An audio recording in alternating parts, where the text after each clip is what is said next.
जांजगीर चांपा जिला में रेत के अवैध उत्खनन और परिवहन करत 3 चैन माउंटेन, 1 जेसीबी, 5 हाईवा और 4 ट्रैक्टर ला खनिज विभाग जब्त करे है। जब्त जम्मो वाहन महानदी में रेत के अवैध उत्खनन और परिवहन में लगे रहे से कार्रवाई के दौरान पहुंचे खनिज विभाग की टीम ला देख के जम्मो गाड़ी के ड्राइवर और हेल्पर मन भाग निकलिन, जेकर वजह ले गाड़ी ला मौका में ही लॉक कर दिए गई। गौरतलब है कि शासन नदिया ले रेत के उत्खनन में प्रतिबंध लगाए हुए हैं। एक बावजूद जांजगीर चांपा जिला में महानदी और हसदेव नदी ले रेत निकाल के बिलासपुर, मुंगेली सहित आसपास के जिले में भेजे जावत है।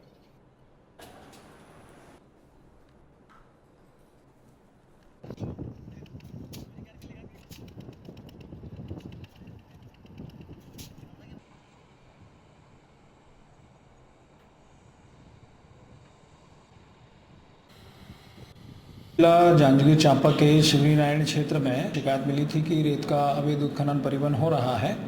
तो कलेक्टर सर के निर्देश पर खनिज विभाग की टीम, पुलिस तथा राजस्व विभाग की टीम ने संयुक्त कार्रवाई वहां की है और खोरसी जो रेत घाट है वहां से 2 मशीनों को जब्त किया गया है। एक मशीन तनोद में पाई गई, उसको भी हमने सील कर दिया है। साथ ही शिवरी नारायण के पास एक जेसीबी मशीन जो कि रेत लोड करने में लगी हुई थी, उसको भी हमने जब्त किया है। खनिज विभाग द्वारा अवैध रेत उत्खनन परिवहन के खिलाफ लगातार कार्रवाई की जा रही है, जो निरंतर जारी रहेगी।